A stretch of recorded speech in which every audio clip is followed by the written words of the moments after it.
Selamat pagi, good morning seluruh pembaca tipspajak.com dan pemirsa Tips Pajak Media yang budiman. Jumpa lagi bersama saya Bang Jaja dari tipspajak.com dan Tips Pajak Media. Kali ini kita akan membahas hal-hal yang agak berat nih. Kenapa berat nih? Ya karena kita kali ini akan membahas mengenai panduan tutorial cara lapor SPT tahunan untuk notaris. Ya, benar sekali. Di video ini tipspajak.com akan menyajikan mengenai step by step cara tutorial dan cara lapor SPT tahunan untuk profesi notaris. Ya. Video ini kami buat mengingat banyaknya pertanyaan dari rekan-rekan dan kolega masuk ke kami mengenai, Bang, gimana dong caranya, tips yang benar, yang cocok untuk yang mudah diikuti bagi kami yang profesinya notaris untuk nanti melakukan perhitungan pajaknya dengan benar. Gimana dong, Bang? Nah, oke. Ini menjawab dari pertanyaan dan request salah satu rekan, bukan salah satu sih, dan beberapa rekan yang berprofesi sebagai notaris. Maka tentunya dengan senang hati kami akan paparkan caranya ya. Sebelum lanjut ke materi, tentu saja seperti biasa kami ajak lagi untuk rekan-rekan yang belum subscribe channel Tips Pajak Media untuk klik subscribe ya, untuk klik subscribe serta nyalakan lonceng agar informasi-informasi yang insya Allah bermanfaat ini yang coba kami berikan ini dapat menjangkau kepada semakin banyak lagi rekan-rekan yang membutuhkan. Dalam hal ini khususnya untuk rekan-rekan dengan profesi notaris ya, bagaimana kita nanti sebagai notaris bisa melakukan pelaporan pajak dengan baik dan benar dan mudah dan hemat tentunya. Karena kenapa hemat? Karena dengan informasi-informasi yang diberikan di Tips Pajak Media ini totally free alias gratis. Kami juga mengajak pembaca dan pemirsa sekalian untuk bergabung juga di channel Telegram kami. Ada di pojok kanan bawah ini ada channel Telegram Tips Pajak, karena di situ kita akan berbagi informasi dengan lebih cepat lagi, lebih update apapun kami taruh di Telegram terlebih dahulu. Dan di situ juga ada fitur tanya jawab dua arah ya. Oh ya, ini ada gambar profesi notaris, gambar kami ambil dari freepik.com ya. Baik, lanjut. Nah, ini dia. Ini adalah langkah-langkah untuk lapor SPT tahunan untuk profesi notaris. Ini totally dikembangkan oleh kami dari tipspajak.com dan Tips Pajak Media. Kami membuat formulasi sendiri yang agar enak diikuti nanti oleh rekan-rekan semua, khususnya berprofesi sebagai notaris. Yang pertama, ada 4 langkah global, ada 4 langkah yang gelondongan. Ini langkah yang induknya ada 4 langkah, yaitu yang pertama adalah kita perlu membuat daftar sumber penghasilan, siapkan terlebih dahulu. Untuk kemudian berikutnya adalah siapkan daftar bukti potong yang telah kita miliki sebagai notaris, dan berikutnya adalah kita perlu menyiapkan daftar harta dan utang. Dan terakhir kita masukkan ke dalam SPT untuk nanti disubmit ke kantor pajak, disubmit ke sistemnya Direktorat Jenderal Pajak. Ya, seperti ini aja. Ada empat garis besar langkah-langkahnya. Oh ya, di video ini adalah video pengantar ya. Jadi video pengantar ini, video pertama ini adalah video pengantar. Nanti untuk rekan-rekan siapkan ini dulu.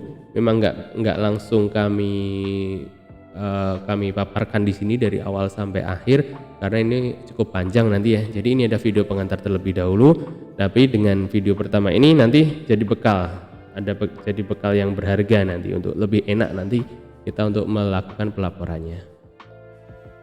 Oke, ini adalah langkah pertama untuk lapor SPT tahunan untuk notaris. Yang pertama adalah buat daftar dan rekapitulasi penghasilan. Nah, seperti ini. Jadi di pajak itu penghasilan ada macam-macam, beda penghasilan, beda jenis sumber penghasilan, beda pula treatment pajaknya. Seperti itu. Contohnya untuk yang penghasilan utama kita sebagai notaris adalah ini masuknya di pekerjaan bebas. Nanti ada namanya norma. Contohnya jika setahun omset kita 500 juta, taruhlah seperti itu, maka menurut pajak itu nanti ada normanya, itu nanti normanya kalau notaris itu 50% kalau salah. Jadi jika penghasilan kita 500 juta, itu dianggap netnya bersihnya itu 250 juta. Jadi nanti yang dikenakan pajak DPP-nya atau dasarnya adalah 250 juta itu. Gitu ya. Itu sekilas terlebih dahulu. Kemudian yang kedua adalah penghasilan dari kegiatan usaha. Misal nih, kita memiliki apa nih? Kita memiliki jenis usaha yang lain. Misal kita dagang apa? Dagang ada pasangan kita dagang apapun gitu ya, pokoknya yang bukan dari notaris, maka silahkan dicantumkan. Kemudian yang nomor ketiga adalah penghasilan dari honorarium. Contoh nih, kita sebagai notaris kan sering nih kita diunjang dari fakultas hukum universitas mana, universitas A, universitas B. Kita sering diundang sebagai narasumber dan kita mendapatkan honorarium, maka silahkan di list terlebih dahulu ya. Dan berikutnya adalah penghasilan final dari bunga tabungan atau deposito. Ini sudah dipotong final harusnya oleh bank, jadi nggak perlu kita potong lagi. Ya iya dong, tidak ada pemotongan ganda, tapi yang penting ada dilampirkan ya. Dan yang kelima adalah penghasilan lain yang belum tercantum di atas. Oke, sekali lagi, kenapa kita perlu bikin daftar penghasilan? Karena beda sumber penghasilan, beda treatment pajaknya. Seperti itu. Berikutnya adalah kita perlu menyiapkan data bukti potong ya. Bukti potong ini kalau kita sebagai notaris kebanyakan ini ya dari bank. Misal dari bank apa gitu, sebagai kita membuat APHT atau akta apapun dari bank, biasanya harusnya bank itu telah memotong pajaknya, memotong PPh-nya. Seperti itu, PPh pasal 23 biasanya kalau bank. Karena kita sebagai jasa konsultan jasa profesi, itu dikumpulkan saja itu bukti-bukti potongnya, karena itu nanti kita gunakan untuk memotong pajaknya kita, memotong PPh tahunan, namanya PPh pasal 29, memotong PPh pasal 29 kita kurang bayar tahunan kita. Berikutnya adalah bukti potong atau bukti pungut lain. Pokoknya intinya kredit pajak selama tahun berjalan kita kumpulkan. Langkah berikutnya adalah kita perlu menyiapkan daftar harta dan daftar utang. Ini yang perlu diketahui di sini adalah ada dua treatment. Yang pertama adalah nilai harta, itu yang kita cantumkan adalah nilai tanggal perolehan ya. Contohnya kita beli rumah tahun 2015, tahun 2016 kita beli rumah harganya 500 juta. Oke, itu tahun 2015. Nah, tahun 2021 sekarang nih, bulan Juli tahun 2021 nih, harga pasarnya developer telah menjualnya di harga 1,1 M. Itu jadi tahun 2016 kita beli harganya 500 juta, tahun sekarang ini harga pasarnya udah 1,1 M. Berapa yang kita tuliskan di SPT? Nah, yang kita tuliskan di SPT adalah harga perolehan, yaitu harga pada saat kita beli. Dalam hal ini contohnya adalah tahun 2016 tadi kita beli 500 juta, berarti yang kita cantumkan adalah nilai perolehannya yaitu 500 juta rupiah, dan bukan nilai sekarang 1,1 M, bukan. Beda halnya dengan nilai utang.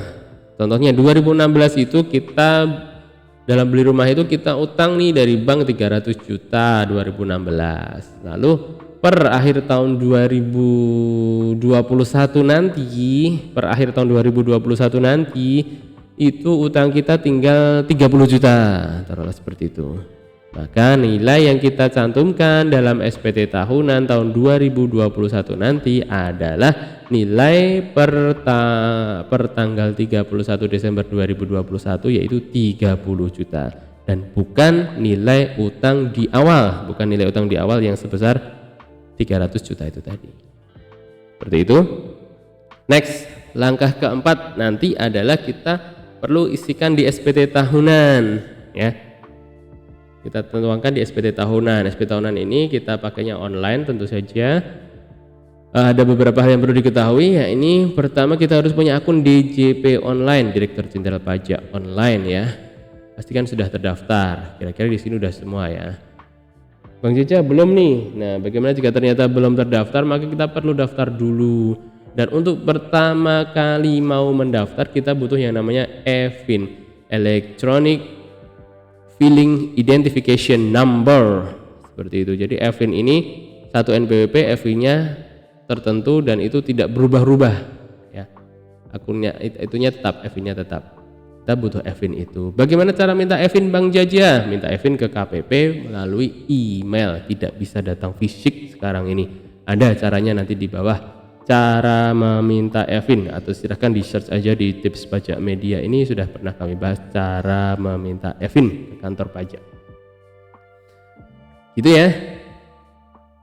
Yang penting kita bisa login DJP Online. Setelah bisa login ke DJP Online, poin B, kita perlu unduh file e-form PDF dari dari dashboard DJP Online kita. Kemudian kita isikan SPT-nya, lalu upload sekian laporan keuangan, bukti potong dan daftar peredaran usaha kita, lalu submit dan selesai. Nah, itulah tadi pembaca tipspajak.com dan pemirsa tips pajak media yang budiman, step by step pengantar ya, pengantar step by step cara melakukan pelaporan SPT tahunan untuk notaris. Ada 4 langkah, sekali lagi 4 langkah adalah buat daftar sumber penghasilan, siapkan daftar bukti potong, siapkan daftar harta dan utang, kemudian isi SPT dan selesai. Seperti itu untuk siapkan dulu hal-hal ini, dilihat lagi, siapkan. Setelah itu baru kita nanti eksekusi di pelaporan SPT tahunannya. Nanti ada 4 video lagi, yakni video melalui pertama ini, video kedua, video ketiga, dan video keempat. Gitu ya. Jika ada masih yang ditanyakan, silahkan tuliskan di kolom komentar di bawah, dan jangan lupa untuk subscribe channel Tips Pajak Media setelah video ini, serta nyalakan lonceng, dan tentunya join di Telegram kami Tips Pajak. Seperti itu, sampai jumpa di video berikutnya. Salam sukses dari saya Bang Jaja dari Tips Pajak dan Tips Pajak Media. Sampai jumpa.